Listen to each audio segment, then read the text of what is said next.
సర్వం ప్రపంచము వ్యాపించున్నటువంటి ఏకైక దేవుడైనటువంటి పరమాత్మను స్తుతిస్తూ ప్రార్థిస్తూ మన ద్వారా ఇప్పుడు మంచి జ్ఞానాన్ని మీకు అందించాలని మేము కోరుకుంటున్నాము. ఇప్పుడు మొట్టమొదటి నేను ఏం చెప్పానంటే, నేను బహువచనంతో చెప్పాను వాక్యాన్ని. నా ద్వారా అనుకోకుండా మన ద్వారా అని చెప్పాను. నా అంటే నేను ఒక్కడిని అవుతాను, కానీ నేను ఒక్కడిని జ్ఞానం చెప్పేవాడిని కాదు. ఏ మనిషి కూడా జ్ఞానం చెప్పలేడు, దేవుని జ్ఞానాన్ని. దేవుని జ్ఞానాన్ని అందించేవాడు దేవుడు అందించాలి, కానీ మరి ఎవరి చేత కాదు. అది దేవుడు అందిస్తే ఇక్కడ బయటికి మేము పలుకుతాము. కాబట్టి అందించేవాడొకడు, మాట్లాడేవాడొకడు, మాట్లాడిచ్చేవాడొకడు, మాట్లాడేవాడు ఇద్దరున్నాం. కాబట్టి మేము చెప్తున్నాము అనమాట. తర్వాత ఇట్లా మా ద్వారా అంటే బహువచనం, ఇది కూడా మా ద్వారా అంటే మేమిద్దరం. ఎంతమంది అనుకోద్దండి, ఉండే ఇద్దరే. ఇప్పుడు పలికించేటువంటి జ్ఞానము స్వచ్ఛమైన జ్ఞానాన్ని పలికించమని, అది అందరికీ అర్థం కావాలని కోరుకుంటూ, ఎవరిని కోరుకుంటున్నాము? మా ఇద్దరినీ కాకుండా ఉండే ప్రత్యేకంగా ఉండే దేవుణ్ణి కోరుకుంటూ ఇది మొదలు పెడుతున్నాము. ఏమని మొదలు పెడుతున్నామంటే, ఇక్కడ మేము చెప్పేటువంటిది ఒక మతానికి సంబంధించిన జ్ఞానం కాదు అని మొదటి నుండి మేము చెప్తున్నాం. ఏ గ్రంథం రాసినా కానీ ఏ మతానికి సంబంధించి ఉండదు. అందులో మేము 3 మత గ్రంథాలను గౌరవిస్తాము, దాన్ని అనుసరిస్తాము.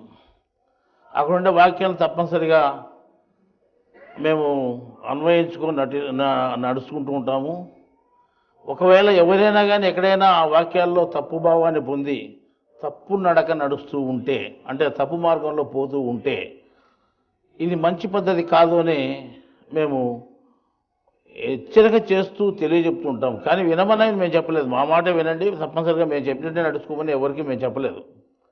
మేమేం చెప్తున్నామంటే గుర్తు చేస్తున్నాం. ఇది తప్పు, ఇది కరెక్టు, ఇది వాస్తవం, ఇది అవాస్తవం అని గుర్తు చేస్తున్నాం. ఒకవేళ అది మేము చెప్పినటువంటి మాట మీకు అర్థమై వింటే వినవచ్చు, లేకపోతే వినకపోవచ్చు. ఈ మధ్య ఒక గ్రంథాన్ని రాశాం మేము, అజ్ఞానంలో ఉగ్రవాద బీజాలు అని. అజ్ఞానంలో ఉగ్రవాద బీజాలు అని రాసేది ఎక్కువ ముస్లిం మతంలో ఉండే వాళ్ళని గురించి రాసామన్నమాట. దాంట్లో రాయడం అట్లే ఉంది రాతంతా. కానీ రాస్తూ మధ్యలో ఒక మాట అన్నాం. ఏమంటే, ఒక ముస్లిం మతానికి సంబంధం లేదు, అన్ని మతాల్లోనూ ఈ అజ్ఞానం అనేది, ఇది అజ్ఞానం ఉంది, అన్ని మతాల్లోనూ ఉగ్రవాదం ఉంది అని చెప్పాం.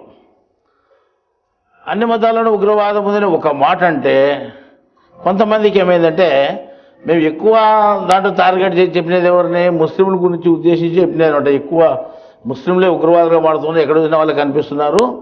కానీ ఎక్కువ కనిపించేది వాళ్ళు కనిపిస్తున్నారు, కానీ ఉండేది అన్ని మతాల్లోనూ ఉగ్రవాదం ఉంది, కనిపించని ఉగ్రవాదము అని చెప్పాం. హిందువుల్లో కూడా ఉగ్రవాదం ఉంది చెప్పాం. కానీ హిందువుల్లో ఉండే ఉగ్రవాదం గుడ్డి ఉగ్రవాదం అన్నాం. దానికి ఒక పేరు పెట్టామన్నమాట. ఇది గుడ్డి ఉగ్రవాదం అంటే ఎవరి మీద ఉగ్రవాదం చేయాలని తెలియదు, దానికి కొట్టాలో ఎవరిని కొట్టాలో తెలియదు, వాడే కొట్టుకుంటారు. అట్లా ముస్లింలకు ఉద్దేశం ఉంది, మనకు వ్యతిరేకంగా ఉండే వాళ్ళని కొట్టాలని అది ఒక ఉద్దేశం. కానీ వీళ్ళకి అదే ఉంది, కానీ ఎవరు వ్యతిరేకమో తెలియదు అనమాట. హిందువులు కొట్టుకుంటారు. వీళ్ళు ఒక హిందువుల మీద ఉగ్రవాదం చేసుకుంటారు. ఇది గుడ్డి ఉగ్రవాదం ఉంది చెప్పాం. ఎందుకంటే మా ఎడల జరిగిన సంఘటనలు ఎన్నో ఉన్నాయి. ఇప్పుడు మేమేం చెప్తున్నామంటే, సర్వమతాలకు సంబంధించిన బోధ చెప్తున్నాము, ఒక మతానికి సంబంధం లేదు. మేము మూడు మతాలను గౌరవిస్తున్నాము, 3 గ్రంథాలు గౌరవిస్తున్నాం, వాటిలో ఉండే వాక్యాల ప్రకారం మేము నడుచుకుంటామని చెప్తున్నాం కదా. కానీ ఇక్కడికి వచ్చి చూస్తే ఓముంది, కృష్ణుడు ఉన్నాడు, అన్నీ కనిపించిన హిందూ మతానికి సంబంధించినవి. ఇంకేముంది? 3 మతాలకు సంబంధించిన ఏముంది? ఏది లేదు. ఏంటి ఆయన ఎందుకు పెట్టాము ఇది అంటే, ఇది ఒక డ్రామా. అర్థమైందా? ఇటు పెట్టకపోతే కుదరదు, ఇటు పెట్టి చెప్తా అంటేనే కుదరలేదు. ఇంక పెట్టకపోతే ఇంకెట్టుంటుంది చూడండి. పెట్టి చెప్తా అంటేనే ఎవరికి కోపం వస్తుంది? హిందువులకు కోపం వస్తుంది. ముస్లిం సోదరులు ఉంటే ఎటువంటి అబ్జెక్షన్ లేదు మాకు, క్రైస్తవులు ఉంటే ఎటువంటి అబ్జెక్షన్ లేదు. కేవలం ఒకే ఒక హిందువుల నుంచి అది మేము రాసిన గ్రంథాన్ని చూసి మమ్మల్ని ఉగ్రవాదులుగా పోల్చి చెప్పినారు మీరు అంటే, ఎవరు ఉగ్రవాదులుగా పోల్చి చెప్పినాము? మేము అన్ని మతాల్లో ఉగ్రవాదం ఉందని చెప్పినాము. అంటే మిమ్మల్ని ఒకరే చెప్పినామా? మేము దీని మీద కేసు వేసుకోమని చెప్పినాము. కేసు వేస్తామంటే వేసుకోండి అని చెప్పినాము. ఏమైనా వేస్తావు గుడ్డి ఉగ్రవాదం వేసుకుంటారు, అంతే కదా. మేము చెప్పిన అదే కదా, అది కూడా సొట్ట ఉగ్రవాదం, మీ సగలేని ఉగ్రవాదం కాదు. ఉగ్రవాదం అంటే కరెక్ట్ ఉండాలి అంటున్నా, కానీ అది గుడ్డి ఉగ్రవాదం వేసుకోవాల్సిందే. ఇట్లా ఏం చేస్తామంటే ప్రతి ఒక్క చోట మేము ఏదే మతాన్ని బోధిస్తున్నామని మమ్మల్ని ఆరోపణ చేస్తూ ఏదో ఒకటి అడ్డం మాట్లాడేది అలవాటు అయిపోయింది హిందువులకు. కానీ పుట్టడం హిందువుల్లో పుట్టాం. నేను మొట్టమొదటి చదివినది భగవద్గీతే. ఎప్పుడు నేను చదివినది యుక్త వయసు వచ్చిన తర్వాత కొన్ని సంవత్సరాలు చదివినాను నేను. అంతవరకు భగవద్గీత ఏమిటో తెలియదు నాకు. చాలామంది ఆశ్రమాలకు పోయి జ్ఞానం నేర్చుకుని ఉన్నారు, ఇంకోటి అలా చేశారు. ఏ ఆశ్రమానికి నేను పోలేదు, ఏ గురువుని ఆశ్రయించలేదు, ఎవరి దగ్గర జ్ఞానం తెలుసుకోలేదు. కేవలం ఒక భగవద్గీత చదివినాము. దాని తర్వాత ఏమైందంటే భగవద్గీతలో ఏమైంది, దేవుడు ఒకటే అనేది వీళ్ళందరూ నిధి పెట్టుకొని పూజ చేస్తారని ఒక ప్రశ్న వచ్చింది. దేవుడు ఒకటే అనే విషయం సరేలే, ఇదంటే ఈ భగవద్గీతలు ఇట్లుంది, వీళ్ళు ఇట్లున్నారు, మిగతా మతాల్లో ఏముంది అని చూస్తే మిగతా మతాల్లో ఒకటే దేవుడు ఉన్నది. ప్రపంచానికంతా ఒకటే దేవుడు ఉన్నది, ఇంకో దేవుడు లేనే లేడు. కానీ మళ్ళీ ఈ దేవతంతా ఎవరు అంటే మనోళ్ళు చచ్చిపోతే కొన్నాళ్ళు మళ్ళీ దయమై ఇంకోళ్ళకి దూరుకొని మాట్లాడుతుంటారు చూడు, అట్లా వాళ్ళు వీళ్ళు. అంటే వీళ్ళు వాళ్ళు ఏమంటాం గ్రహాలు అంటాం, గ్రహ పట్టింది నీకు అంటాం అంటాంలే, గ్రహ పట్టింది అంటాం దయ పట్టినని. దాన్ని ఏమంటాం గుళ్ళు దేవాలను విగ్రహములు అంటాం. అంటే వి అనేది ఒక అక్షరం ఉంది, విశేషార్థం ఉంది. అంటే ఇవి ఉత్తగ్రహాలే, అవి విగ్రహాలు. అంటే ఇవి దయాలైతే అవి పెద్ద దయాలు అని అర్థం వస్తుంది. ఇదే అర్థాన్ని మేము రాసిన గ్రంథంలో. అంటే ఇవి చిన్న దయాలు, అవి పెద్ద దయాలు. దయాల మొక్కితే మీకు ఏమి రాదు, దేవుని మొక్కండి అని చెప్పాం. అంటే ఉన్న వాస్తవం చెప్పాం. అర్థమైందా? ఎందుకంటే నా సంవత్సరంలో అంటే మామూలు మనుషులు చచ్చిపోయి మాట్లాడే దయాలు చూశాను, గుళ్ళో ఉండే దేవతలు పెద్ద పెద్ద దేవతలు మాట్లాడేది చూశాను, వాళ్ళు చేసే తప్పుడు పనులు చూశాను, వాళ్ళు దండించడం కూడా జరిగింది, వాళ్ళు నన్ను బెదిరించడం జరిగింది. మీరు ఏమి చేసుకోలేరు పోండి అనే చెప్పడము, నేను భయపడిస్తే వాళ్ళు భయపడినారు, నేను స్విచ్ చేస్తే వాళ్ళు అనుభవించారు. కాబట్టి వాళ్ళు ఎట్లయినా నా లెక్కలో మాత్రం దయ్యాలే. ఈ రోజు అదే మాట చెప్తున్నాను, ఆ రోజు కూడా అదే మాట చెప్తున్నాను. కానీ ఇక్కడ మళ్ళీ దేవుడు అంటే ఎవరు అని ప్రశ్న వేసుకుంటే ఆయన ఎవరికి తెలియబడడు. మళ్ళీ ఎవరికి తెలియకపోతే పెద్ద పెద్ద స్వామీజీలు అంటున్నారు కదా, వాళ్ళకన్నా తెలుసునేమో, వాళ్ళంతా చెప్తుంటారు కదా దేవుని గురించి. అంటే వాళ్ళు అందాసగా చెప్పేవాళ్ళు కానీ ఖచ్చితంగా కొలితే చెప్పేవాళ్ళు కాదు. దేవుడు ఎంతున్నాడు, ఎట్లున్నాడు, ఎంత పొడుగున్నాడు, ఎంత లావు ఉన్నాడు, ఏ విధంగా ఉన్నాడని ఎవరికీ తెలియదు ప్రపంచంలో. దేవుడు అనే పేరంటే దేవులాడబడేవాడు అని అర్థము, అంటే వెతకబడేవాడు అని అర్థము, తెలియబడడు అని అర్థము, తెలియబడేవాడు కాదు అని అర్థము.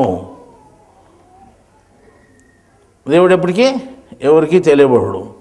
మళ్ళీ తెలియబడనటువంటి వాడిని అంత మనకేం పని అని అనుకుంటే మనకు పనే.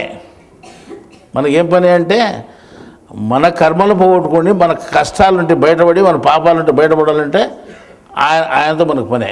మనకు తెలియబడడు కదా ఆయన ఎట్లా వేడుకుంటావు, ఎట్లా నువ్వు ఇది చేసుకుంటావు, ఆయన కటాక్షం నువ్వు ఎందుకు ఎట్లా పొందుతావు, ఆయన దయ నువ్వు ఎట్లా పొందుతావు, తెలియనప్పుడు ఎట్లా పొందుతావు అని ప్రశ్న వేసుకుంటే ఆయన నేను ఏమీ చేస్తాను అని చెప్పలేదు. ఆయన ఒక సూత్రం చెప్పినాడు, నా జ్ఞానం ఏదైతే ఉందో నా జ్ఞానాన్ని మీరు తెలుసుకోండి, నా జ్ఞానాన్ని తెలుసుకుంటే అదే ఒక శక్తి అవుతుంది, మీకు మీ కర్మలు కాల్ చేస్తుంది అని చెప్పాడు. అర్థమైందా? ఏమని చెప్పినాడు? నా జ్ఞానాన్ని మీరు తెలుసుకుంటే అది ఒక అగ్ని అవుతుంది, అది ఒక శక్తి అవుతుంది, ఆ శక్తి మీ కర్మల్లో కాల్చి వేస్తుంది. ధ్యాస ఇక్కడ పెట్టుకోండి, పక్క ధ్యాస ఉండకూడదు, మీ కర్మల్లో కాల్చి వేస్తుంది అని చెప్పాడు. అప్పుడు మనం ఏం చేయాలి? మన మన మన ధ్యాస అంతా దేవుని మీద పెట్టుకొని దేవుని జ్ఞానాన్ని తెలుసుకోవడానికి ప్రయత్నం చేయాలి. ఆయన నన్ను తెలుసుకోమని చెప్పలేదు ఎక్కడ, ఏ గ్రంథంలోనూ. నా జ్ఞానాన్ని తెలుసుకోమని చెప్పినాడు ప్రతి గ్రంథంలోనూ. భగవద్గీతలో అదే చెప్పాడు, బైబిల్లో అదే చెప్పాడు, ఖురాన్ గ్రంథంలో కూడా అదే చెప్పాడు. ఏం చెప్పాడు? నా జ్ఞానాన్ని తెలుసుకోండి, నేను చెప్పిన దాన్ని వినండి, నేను చెప్పిన దాన్ని అనుసరించండి, మీరు నా మార్గంలోకి వచ్చినట్టే. నా మార్గంలోకి వస్తే వచ్చి వచ్చి వచ్చి లాస్ట్ గమ్యానికి వస్తే నేను ఉంటా, అప్పుడు నేను కనపడతా. నా మార్గాన్ని చెప్తున్నా కానీ నేను ఇట్లా వాళ్ళని చెప్పలేదు. అని చెప్పాడు అనమాట. అంటే మనం ఏం చేయాలంటే దేవుని జ్ఞానాన్ని తెలుసుకోవడానికి ప్రయత్నం చేస్తున్నాము. దేవుని జ్ఞానము మనకు 3 గ్రంథాల్లో ఉందని ప్రతీతి. ఇప్పుడు ఎక్కడ? తౌరాత్, ఇంజీల్, ఖురాన్ గ్రంథంలో ఉంది అని మనం అనుకుంటున్నాం. ఇంకా కొంతమంది చెప్తుంటే జబూర్ అనే గ్రంథం, తౌరాత్ అనే గ్రంథము, ఇంజీల్ అనే గ్రంథము, ఖురాన్ అనే గ్రంథం 4 గ్రంథాలు ఉన్నాయి మనకు చెప్తున్నారు. కానీ ఏదో రకంగా చెప్పినా కానీ చరిత్ర తెలిసి చెప్తే మంచిది, చరిత్ర తెలియకుండా చెప్తే ఏం ప్రయోజనం లేదు. దేవుడు 40 సూర 35వ అధ్యాయంలో కూడా ఇదే చెప్పాడు, 35 ఆయతలు కూడా ఇదే చెప్పినాడు. ఏం చెప్పినాడంటే ప్రమాణం లేకుండా మీరు మాట్లాడద్దండి, శాస్త్ర ప్రమాణం తీసుకొని చూడండి, ఒక గ్రంథ ప్రమాణం తీసుకొని చూడండి, ఆ గ్రంథ ప్రమాణంతో మీరు మాట్లాడండి, దేవుడు చెప్పిన వాక్యాన్ని ఆధారం చేసుకొని మీరు మాట్లాడండి, దేవుడు చెప్పిన వాక్యం లేకుండా మీ ఇష్టం వచ్చినట్టు మీరు మాట్లాడదండి అని మనకు చెప్పాడు. కానీ మనం ఏం చెప్తున్నామంటే సృష్టాదిలో దేవుడు మన జ్ఞానం చెప్పినాడు, సృష్టాదిలో దేవుడు మనకు జ్ఞానాన్ని చెప్పినాడు. సృష్టాదిలో మన ప్రపంచాన్ని పుట్టించాడు, మనుషులందరినీ పుట్టించాడు. పుట్టించిన తర్వాత వీరికి ఒక జ్ఞానాన్ని చెప్పాలి కదా, లేకపోతే అదొకటి పాలైపోతాడు. కాబట్టి తన ఈ ప్రపంచంలో కష్ట సుఖాలు కల్పించినాడు, దాని బయటపడే విధానాన్ని కూడా కల్పించాడు. 2 చెప్పినాడు, 2 రూట్లు ఇచ్చాడు. ఇటు దేవుని వైపోయేదానికి ఇచ్చాడు, ఇటు ప్రపంచం వైపోయేదానికి 2 మార్గాలు కల్పించి చూపించాడు అనమాట. ఆ సృష్టాదిలోనే దేవుడు తన జ్ఞానాన్ని సంపూర్ణంగా చెప్పినాడు, ఏమాత్రం కుదవ లేకుండా, ఎక్కడ లేకుండా. ఆ రకంగా చెప్పినటువంటిది గ్రంథ రూపం కాలేదు, ఎవరు దాన్ని రాయలేదు. ఆకాశవాణి ద్వారా వచ్చినటువంటిది, అంటే శబ్దం ద్వారా వచ్చినటువంటిది, వహీ ద్వారా వచ్చినటువంటిది అని అంటాం మనము. ఈ రకంగా వచ్చినటువంటి జ్ఞానాన్ని ఎక్కడా గ్రంథ రూపం కాలేదు. అది మాటల రూపంలో ఉండేది, పద్యాల రూపంలో ఉండేది, పాటల రూపంలో ఉండేది, శ్లోకాల రూపంలో ఉండేది. ఎవరికి ఇష్టం వచ్చిన వాళ్ళు ఒకరికొకరు చెప్పుకునేవాళ్ళు. ఈ రకంగా ఒకరి నుంచి ఒకరికి జ్ఞానం ప్రాకింది. మన భారతదేశం నుండి పడమటి దేశాలు కూడా ప్రాకిపోయింది. ఈ రకంగా ప్రాకిపోయిన తర్వాత ఈ జ్ఞానానికి ఒక్కొక్కరికి పేరు పెట్టుకున్నారు.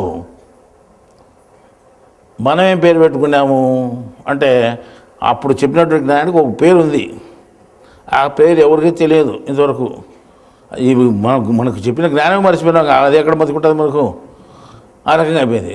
తర్వాత ఈ జ్ఞానం మర్చిపోతున్నారు వీళ్ళంతా అని దేవుడు ఏం చేశాడంటే మళ్ళా తెలియజేసే నిమిత్తము మళ్ళా ఆయన వచ్చి మనకు తెలియజెప్పాడు. ఎవరు చెప్పాలా జ్ఞానము? ఆయనే చెప్పాలి. అంటే ఆయన ప్రత్యక్షంగా ఎవరితోనూ మాట్లాడు, అది జ్ఞాపకం పెట్టుకోండి. ఒక సూత్రం ఉంది దేవునికి, ఏమని?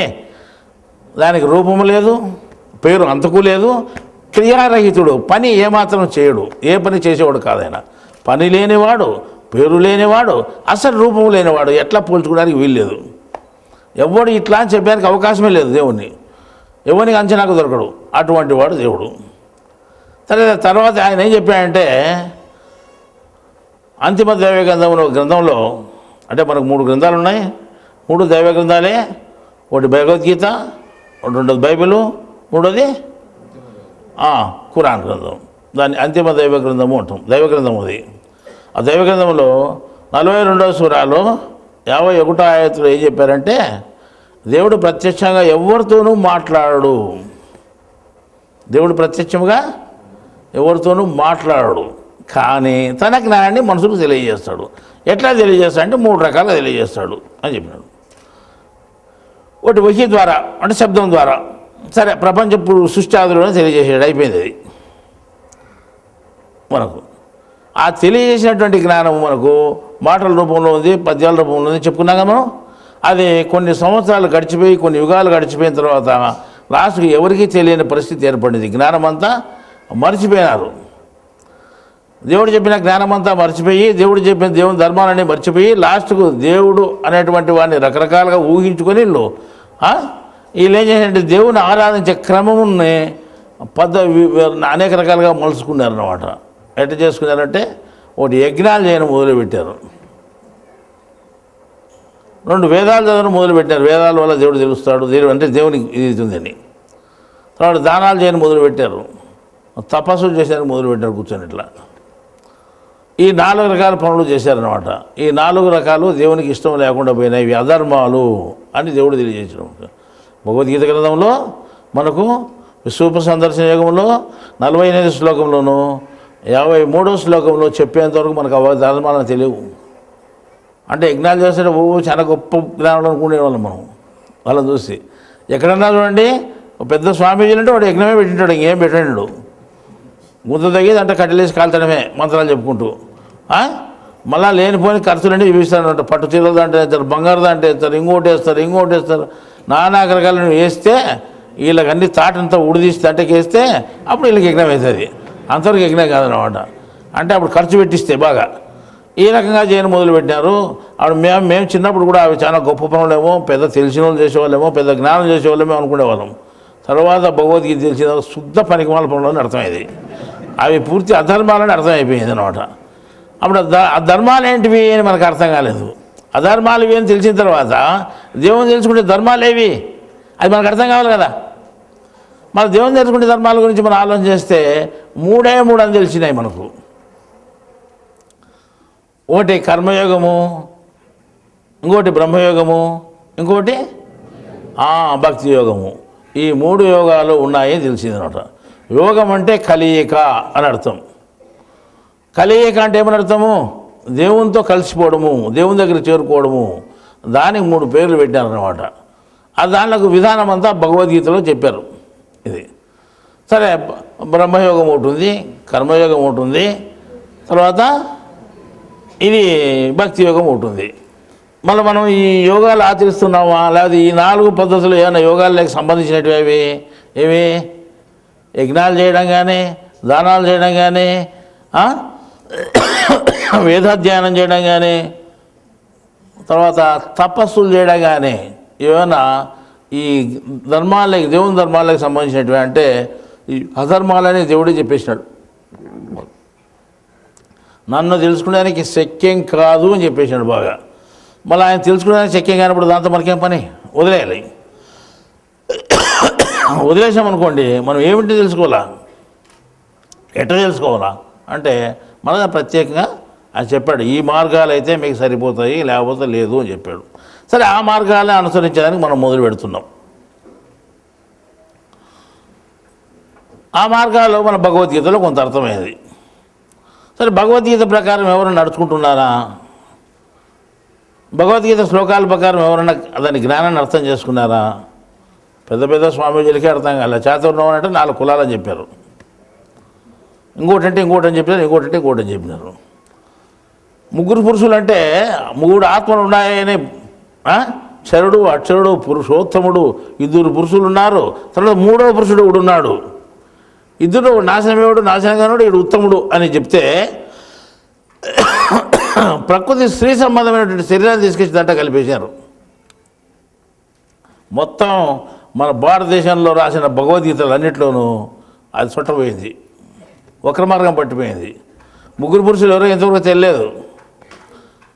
320, 330 భగవద్గీతలు మన భారతదేశంలో రచించబడినాయి అనేక భాషల్లో. కానీ ఏ భాషలో కూడా దీనికి వివరం ఇవ్వలేదు. 15వ అధ్యాయం పురుషోత్తమ ప్రాప్తి యోగంలో ఉండే 16-17 శ్లోకాలకు ఎక్కడక్కడ వివరం లేదు. కప్పదాటేసేసినారు. ఒకడు జీవుడు, ఒకడు దేవుడు అనేసినారు. ఇంకోటి ఏమిటి? శరీరం అన్నారు. శరీరం నాశనమేది కదా, సరే కాబట్టి శరీరం అన్నారు. చేత సులభంగా చెప్పేశారు. ఆయన ఏం చెప్పాడు? పురుషులకు అని చెప్పాడు, స్త్రీలకు అని చెప్పలేదు. ప్రకృతి స్త్రీ స్వరూపమైంది అని చెప్పాడు. అందులో ఉన్న ఆత్మ పురుష స్వరూపమైంది అన్నాడు. అంటే ఆత్మ 3 రకాలుగా ఉన్నాయి అని చెప్పాడు. అది భగవద్గీతలో ఉంది, బైబిల్లో ఉంది, ఖురాన్లో కూడా ఉంది. వాడు చరుడు, అక్షరుడు, పురుషోత్తముడు అని భగవద్గీతలో చెప్పినారు. తండ్రి, కుమారుడు, పరిశుద్ధాత్మని బైబిల్లో చెప్పారు. వాడు తోలేవాడు, వాడు తోలబడేవాడు, వాడు సాక్షిగా ఉండేవాడు దాంట్లో చెప్పినారు ఖురాన్ గ్రంథంలో. వయసులా 21వ ఆయతలో ఇదే విషయం చెప్పారు. నువ్వు తోలేవంతో సహా, సాక్ష్యం ఉండేవంత సహా నువ్వు వస్తావు, అంటే నువ్వు తోలబడేవని నువ్వు అని. అది కూడా మనకు అర్థం కాలేదు అక్కడ. ఇప్పుడు మనం చెప్పే 3 పురుషులని అర్థం కాలేదు అక్కడ. 19 చూడండి, 18 చదవండి, మీకు అర్థమైతే. మీరు 3 పురుషులు అని చెప్తారు, అసలు మీరంతా మీ భగవద్గీతలో తీసి చెప్తున్నారు అని చెప్తున్నారు. భగవద్గీతలో నేను చెప్పలేదు కానీ ఖురాన్ చెప్తాను, నేను భగవద్గీతను చెప్తానండి. 5:43, 5:44, 5:48 ఈ 5వ సూరాలో ఇన్ని వాక్యాల్లో నేను తౌరాత్ గ్రంథాన్ని ధృవీకరించే జ్ఞానాన్ని చెప్తున్నాను, అక్కడ చెప్పిన జ్ఞానాన్ని నేను చెప్తున్నాను అని చెప్పింది అనమాట. అనేక చోట్ల ఆ విధంగానే చెప్పినారు. అని మనము తప్పుగా అర్థం చేసుకున్నాము అని ఈ తౌరాత్ గ్రంథంలో ఉండేదే ఇందులో ఉంది అని, ఇందులో ఉండేది కూడా అందులో అంత మిక్స్ అయి ఉంది అనమాట. అక్కడ చెప్పినది ఇక్కడ చెప్పేది అంటే అనేక 3 ప్రాంతాల్లో 3 సమయాల్లో విడివిడిగా చెప్పిన దానివల్ల మనం ఏం చేసినాము, దాన్ని 3గా చించుకొని చదువుకుంటున్నాం. 6వ సూర 91వ ఆయతులో ఏముంది అంటే ఇదే చెప్పినారనమాట. ఏమని, నేను ఇచ్చిన తౌరాత్ గ్రంథాన్ని 3 ముక్కలుగా చింపుకొని చదువుకుంటున్నారు మీరుని, లేదా ఉంది. ఖురాన్ గ్రంథంలో దేవుడితే చెప్పాడు. ఏం చెప్పాడు, నేను ఇచ్చినటువంటి మీకు అంటే తౌరాత్ గ్రంథాన్ని 3గా చింపుకొని చదువుకుంటున్నారు, విడిభాగాలుగా చింపుకొని చదువుకుంటున్నారు. ఆ విడిభాగాలు ఇవే మన ముందు ఉండేటివే, ఈరోజు వేరేటి ఏమీ కాదు. ఈ రకంగా మనం ఏం చేసినామంటే దేవుని జ్ఞానాన్ని సరే ఎట్లయితే ఏముందిలే 3 భాగాలు మనం తీసుకున్న 3 భాగాలు ఉండేది ఒకటే జ్ఞానమే కదా, ప్రపంచానికంతా ఒకటే దేవుడు కదా. మళ్ళీ ఆ దేవుని మనం ఏమైనా ముక్కలు చేసుకున్నాకైతుందా, నీకు ఊడుకు నాకు ఊడుకని అక్కడ చేసేదని కాదు, నువ్వు చేసుకుని ఆయన కాడు. నువ్వు ఎట్లా చూసినా కానీ ఆయన ఒకడే. నువ్వు ముందర చూసి ఓహో ఇట్లే ఉంటాడు దేవుడు అనుకోవచ్చు, వెనకాల చూసి ఇట్లే ఉంటాడు అనుకోవచ్చు, పక్కలు చూసి ఇంక ఇట్లా అనుకో, నువ్వు నీ చూపును బట్టి నువ్వు అనుకోవచ్చు. కానీ అంతా మొత్తం చూస్తే దేవుడు ఒకడే ఉండేది. ఈ రకంగా ప్రపంచాన్ని సృష్టించినట్టు సృష్టికర్త ఒక్కడే ఉన్నాడు. నువ్వు సృష్టికర్తనే నువ్వు ఆరాధించాలి కానీ ఎవరిని ఆరాధించకూడదు అనేది ప్రతి గ్రంథంలోనూ ఉంది. మన ఈ భగవద్గీతలో అంతగా చెప్తే భగవద్గీతను మడిచి పక్కన పెట్టి అనేక అనవసరంగా అంటే పురాణాలు, వేదాలు, ఉపనిషత్తులు తీసుకొని దాన్ని అనుసరిస్తూ మీరు తప్పుదారి ఎందుకు పట్టిపోవాలా అని దేవుడు ప్రశ్నిస్తున్నాడు. అంతకుముందే ఇవి ప్రపంచంలో ప్రాకిపోయి ఉంటే ఇవన్నీ ఈ పనులన్నీ యజ్ఞయాగాదులు, వేదాధ్యానాలు, తపస్సులు ఇవన్నీ చేసేటంటే ప్రాకిపోయి ఉంటే ఇవి ఉండకూడదు, ఇవన్నీ అధర్మాలు చెల్లైపోయినాయని ఆయన వచ్చి పుట్టి ఇది చెప్పినాడు అనమాట. ఏది భగవద్గీత. వ్యాసుడు అంతకుముందే రాశాడు దీని గురించి, 18 పురాణాల గురించి రాసినాడు, ఈ యజ్ఞయాగాదుల గురించి రాసినాడు, ఉపనిషత్తుల గురించి రాశాడు. ఇవన్నీ రాసి పెట్టేటివి. అందరూ దాన్ని అనుసరించేవాళ్ళు. ఆయన గొప్పవాడు, ఆయన చెప్పినది గొప్ప అని. వీళ్ళంతా గొప్పవాళ్ళు కాదు, మిమ్మల్ని మోసం చేసేవాళ్ళు వీళ్ళంతా అని. ఇప్పుడు మనం ఏంటంటే వ్యాసుడు గొప్ప మహర్షి అనుకుంటున్నాం కదా, ఆయన పెద్ద పేరు పెట్టుకునేవన్నమాట. కానీ ఆయన చెప్పి మోసం చేసేవాళ్ళే, మీరు మోసపోతున్నారు, నేను వచ్చి జ్ఞానాన్ని చెప్తున్నా చూడు విను అని అప్పుడు ఈయన జ్ఞానం చెప్పడం జరిగింది. ఆ చెప్పిన జ్ఞానమే మనకు భగవద్గీత. అందులో ఏమన్నది, ఇవేవీ చేయొద్దండి మీరు, వీటి వల్ల నేను ఏమాత్రం మీకు తెలియబడను, అంటే దేవుడిని నేను మీకు ఏమాత్రం తెలియబడను, ఎందుకు అనవసరంగా ఆ విషయాలకు మీరు పోతారు అని చెప్పినాడు. మళ్ళీ భగవద్గీత చెప్పి 5,000 సంవత్సరాలు, 5,150 సంవత్సరాలు ఇప్పటికైంది. అయితే ఏమన్నా వాటిని మనం విడిచిపెట్టినామా? ఏ గురువు దగ్గరికి పోయినా ఏం చేస్తాడో గురువు ముందు మంత్రం చెప్తాడు, జపించుకోమంటాడు. అదే తపస్సు.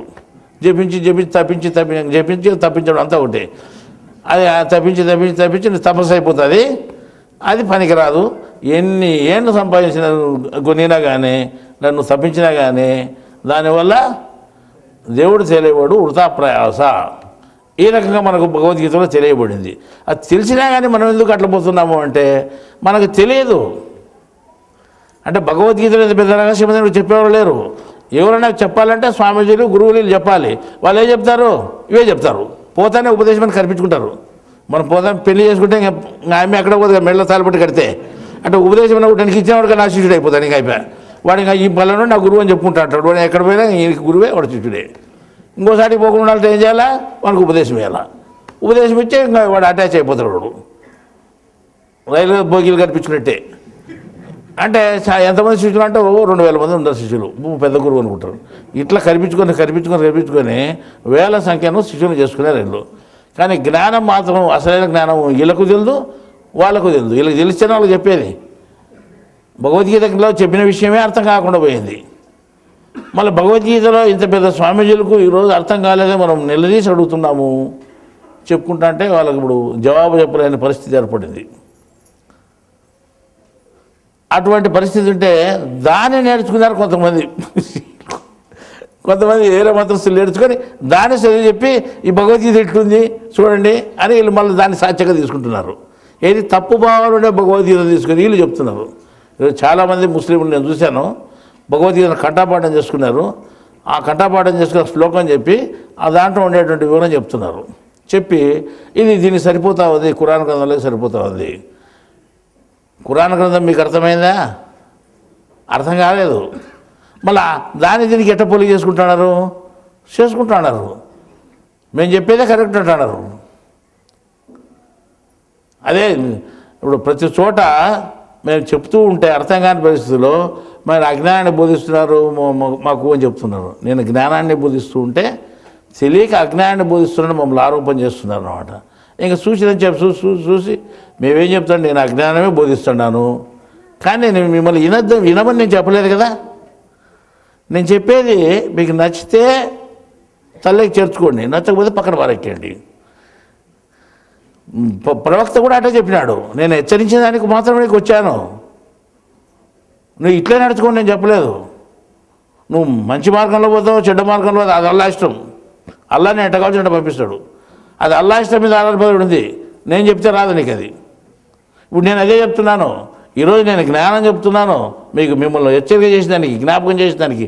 దేవుడు చెప్పిన స్థితి ఇది, ఈ మాట ఇది అని జ్ఞాపకం చేస్తున్నా కానీ నా మాట విని ఇట్లే నడుచుకోండి అని చెప్పలేదు. మేము ఎవరిని శాసించలేదు. ఈ మధ్యకాలంలో పోయిన నెలలో ఒక ఆయన ముస్లింలు ఒక అబ్బాయికి అంటే గురువు వేషం వేసి అంటే గురు పూర్ణం కాబట్టి నామం పెట్టుకాను. నామం పెడితే వెంటనే చెప్పి నాకు చూపిస్తే వెంటనే చెప్పినానంటే ఇది అంటే ఈ మూడు నామాలు ఏమైతే హిందువులో గుర్తవుతుంది, అది దాన్ని చూస్తే హిందువు అంటారా అసలుకు అంటే అటు ఒక మతాన్ని మనం మళ్ళా సూచించినట్టయితుంది. గురువు అనేవాడు ఏ మతానికి సంబంధించినటువంటి వాడు కాదు. గురువు అనేవాడు దేవునితో సమానం ఈక్వల్గా ఉంటాడు, దేవుని భావాలతో ఈక్వల్గా ఉంటాడు. దేవుని జ్ఞానం చెప్పేవాడు దేవుని పద్ధతి ప్రకారం ఉంటాడు కానీ ఒక మతానికి సంబంధించి చెప్తాడా? గురువు అనేవాడు అందరికీ గురువే కాబట్టి వాడికి దేవుని జ్ఞానాన్ని చెప్తాడు కానీ మతానికి సంబంధించి చెప్తాడా? నువ్వు పెట్టుకునేది మతానికి గుర్తు పెట్టుకునేది అది మంచిది కాదని చెప్పినావు. మళ్ళీ అంటే మళ్ళీ ఈ గురువు అంటే ఏదో ఒకటి పెట్టుకోవాలి కదా అన్నాను. అంటే దేవుని గుర్తు పెట్టుకోని చెప్పినాం మేము. దేవుని గుర్తు అంటే ఏమిటి అన్నాను. భగవద్గీత దీంట్లో ఖురాన్ గ్రంథంలో ఉంది చూడలేదా అని అడిగినాము. ఎక్కడ ఉంది అంటే 5వ సూర 2 ఆయతులు ఉంది, 22వ సూర 32 ఆయతులు కూడా ఉంది. అక్కడ చూస్తే ఉంది ఏమని దేవుని జ్ఞానాన్ని అగౌరవపరచొద్దండి అని 5వ సూర 2 ఆయతులు ఉంది. 22వ సూర 32 ఆయతులు కూడా ఏముంది, దేవుని జ్ఞానాన్ని ఎవడైతే గౌరవపరుస్తున్నాడో వాడిని భక్తిభావన చేతనని భక్తిభావం అర్థమవుతుంది, వాడిలో ఉండే భక్తిని బట్టి వాడు గౌరవిస్తున్నాడు అన్నది అని చెప్పినోడు. ఆయన ఏం చేసినాడని తెలిసిన ఫలాంది దేవుని చిహ్నమని చెప్పలే ఆయన. చూడు ఎంత దేవుడు ఎంత బాగా చేసినాడు. నేను ఫలాంది దేవుని చిహ్నమని చెప్పినాడా? చెప్పలేదు అనమాట. అక్కడ ఏం చేసినాడు, మనం దేవుని చిహ్నం అంటున్నాం కదా, ఆ చిహ్నాలు అని బహువచనం చెప్పినాడు ఆయన. చిహ్నాలని బహువచనం చెప్తే ఒక 5-6 ఏరుకుంటే సరిపోతుంది. వీళ్ళే ఇష్టం వచ్చి ఏరుకున్నారు అనమాట, ఎవట్లేని. ఇప్పుడు ఇట్ట ఏరుకొని దీన్ని చేసి మళ్ళీ భగవద్గీత ఒక శ్లోకం చెప్పి దాంట్లో చూడంటే ఎట్లా సరిపోతుంది? ముందే భగవద్గీత గిలక తెలియదు, దాన్ని పట్టుకొని నువ్వు మళ్ళీ తెలియదు దాన్ని పట్టుకొని విక్రాడుకుంటే దాన్ని తింటే పోలికెట్ట సరిపోతుంది? సరిపోదు అనమాట. ఈ రకంగా దేవుడు ఏం చెప్పినాడంటే స్వచ్ఛమైన జ్ఞానాన్ని మనిషికి అందించాడు. దేవుడు ఎప్పుడు ఏది అందించినా కానీ దేవుడు 3 విధాల తన జ్ఞానాన్ని ప్రపంచంలో తెలియజేశాడు. ఎప్పుడు 3 విధాల్లో ఎక్కడ ఏ విధమైన జ్ఞానం చెప్పినా కానీ అసలైన జ్ఞానాన్ని చెప్పినాడు, సత్యబద్ధమైనటువంటి జ్ఞానాన్ని చెప్పినాడు, నిదర్శనమైన జ్ఞానాన్ని చెప్పినాడు, పరమార్థమైనటువంటి జ్ఞానాన్ని చెప్పినాడు మనకు. ఇప్పుడు మనం దాన్ని ఎందుకు కాదు అని అంటున్నాము? దానికి మనకు రూఢి ఉంది, నిరూపణ ఉంది, అది కాదు అని చెప్పేదానికి. ఏమో వాళ్ళకి తెలిసినంత మనకు తెలిసిన వాళ్ళే సత్యమేమో మనది అసత్యమేమో అనే అనుమానం ఏమాత్రం నాలో లేదు. కానీ మిగతా వాళ్ళకు ఉండొచ్చు. మనం అంచనాతో మాట్లాడుతున్నాము అంటే 10 మంది చెప్తాడు, మనం చెప్తున్నాము, అసలు నిజమో కాదో వానికే తెలియదు. అది అందరూ అంటే ఏంటన్నాడు, అందరూ అనేది అసత్యాన్ని అందరూ సత్యం అంటే అసత్యం అవుతుంది ఎప్పటికైనా కానీ కాదు. అది సత్యాన్ని అసత్యం అంటే అసత్యమవుతుందా? అట్లా కూడా కాదు. సత్యం సత్యమే, అసత్యం అసత్యమే. ఈ రకంగా దేవుడు ఏం చేశాడంటే మనకు 3 గ్రంథాల్లోనూ దైవ వాక్కును మనకు అందజేశాడు. ఎక్కడ చేసినా ఒకటే అర్థము, ఒకటే పద్ధతి ఉంటుంది, కానీ వేరు వేరు అర్థాలు ఎక్కడ ఉండవు. ఒకే భావం ఉంటుంది. చెప్పినది ఒకటే చెప్పినప్పుడు ఒకటే మాట చెప్తాడు ఎక్కడైనా, కానీ 2-3 అర్థాలతో చెప్పాల్సిన అవసరం లేదు కదా ఆయనకు. మళ్ళా నాకు చెప్పినా, నీకు చెప్పినా, ఇంకొకరికి చెప్పినా, 10,000 ఏళ్ల క్రితం చెప్పినా, లేకపోతే అంతకుముందు చెప్పినా, ఎప్పుడు చెప్పినా కానీ మనకు ఒకటే గ్రంథాన్నే చెప్పడం జరిగింది. ఒకటే గ్రంథంలో విషయాన్నే చెప్పడం జరిగింది, కానీ వేరు వేరు విషయాలు ఎక్కడ లేవు. అర్థమైందా? ఈ రకంగా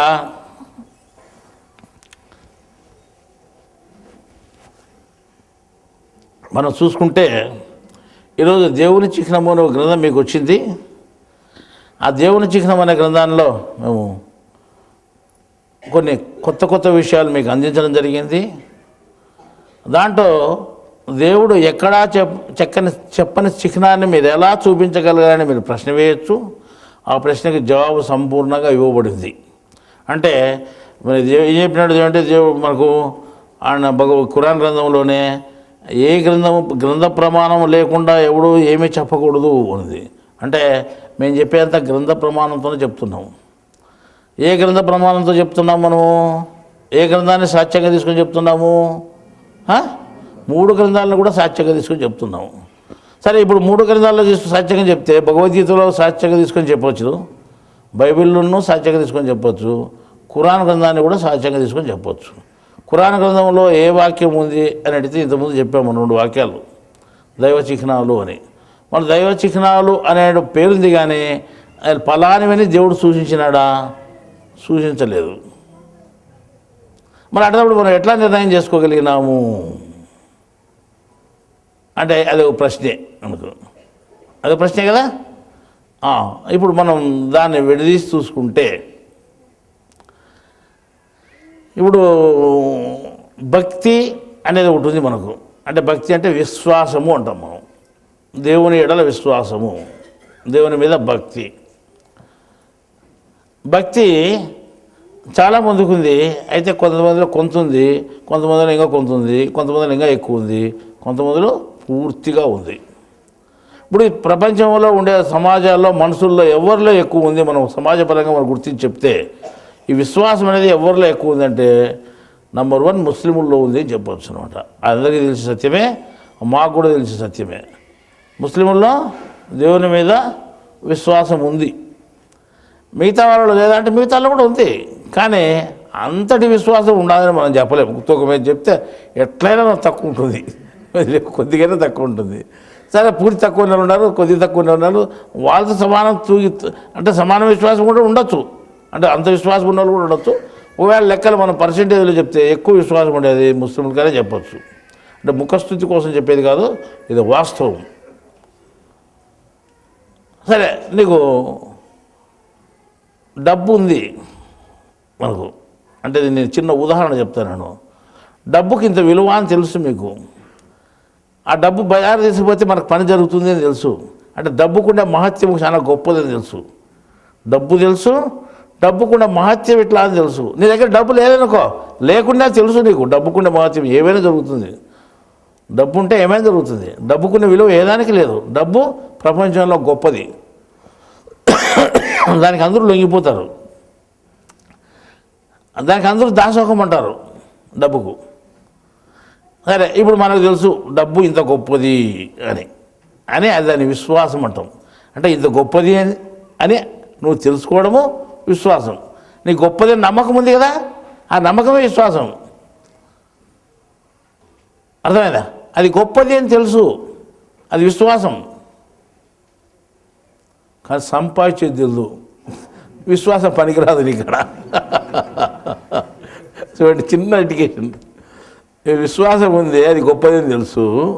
ఎట్లా సంపాదించుకొని తెలియకపోతే నువ్వు ఆకలిగా ఉంటావు, కష్టపడతావు, ఏ పని జరగదు, నీ దానివల్ల సుఖం ఉండదు, సుఖం లేదు. ప్రయోజనం ఏమాత్రం లేదు. అట్లాగనే దేవుడు గొప్పవాడు, దేవుడు ఏకైక స్వరూపుడు, ఇంకా ఆయనకు లేడు, అద్వితీయుడు, ఇంకోటి రెండోవాడు లేడు, ఆయన స్థానంలో ఎవరిని కూర్చోబెట్టకూడదు, ఆయన మించినోడు లేడు, ప్రపంచంలో ఆయన ఒక్కడే, ఆయన స్థానం ఒక్కటే పెద్దది. ఆయన నాకు పూర్తి విశ్వాసం ఉంది, ముస్లింలు కూడా పూర్తి విశ్వాసం ఉంది.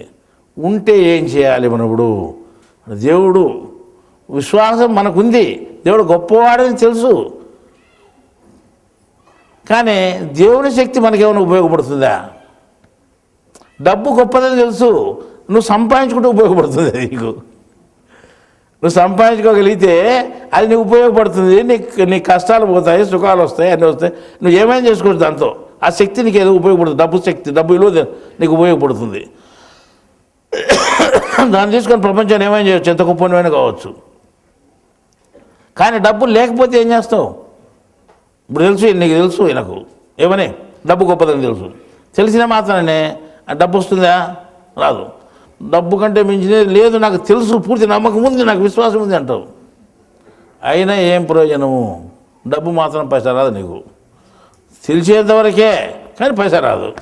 మనం ఏం చేయాలి? దాన్ని మనం సంపాదించుకోవాలి. ఎటు సంపాదించుకోవాలి? దానికి ఉంటాయి వ్యాపారాలు, సాపారాలు, ఇంకోటి వగైరా ఉన్నాయి. దేవుడు ఏం చెప్పినాడు కూడా, నేను పెద్దోన్నే రా, నువ్వు చెప్పినా పెద్దోనే, నేను చెప్పుకున్నా పెద్దోన్నే, నీ మీద విశ్వాసం ఉంది, నేను లేదంటానా? ఉంటే ఏం చేస్తావు? నీ విశ్వాసంతో నా కంపెనీ విశ్వాసం ఉంది, నేను గొప్పడు అనుకుంటున్నాను, అంతే కదా. అట్లా కాదు, నాకు గొప్పడు అనుకున్నంత మాత్రమే కాదు. నేను చెప్తాను నా స్టోరీ అంతా, నా స్టోరీ చూసుకొని, నా విషయం తెలుసుకొని నన్ను ఫాలో అవ్వండి. నాకు నా శక్తి ఏదో నీకు వస్తుంది, నా బలం ఏదో నీకు వస్తుంది, అప్పుడు నా బలం ఉపయోగించుకో. డబ్బు విలువ వస్తుంది, నీకు పనికి వస్తుంది, డబ్బు నీకు ఉపయోగపడుతుంది, అప్పుడు నా శక్తి నీకు ఉపయోగపడుతుంది. నువ్వు ఏమైనా ఖరీదు చేయొచ్చు, ఎంత సుఖాన్ని నవ్వించు, అప్పుడు నువ్వేమైనా కష్టాలు పోగొట్టుకోవచ్చు, నువ్వు ఎట్లయినా బతకచ్చు.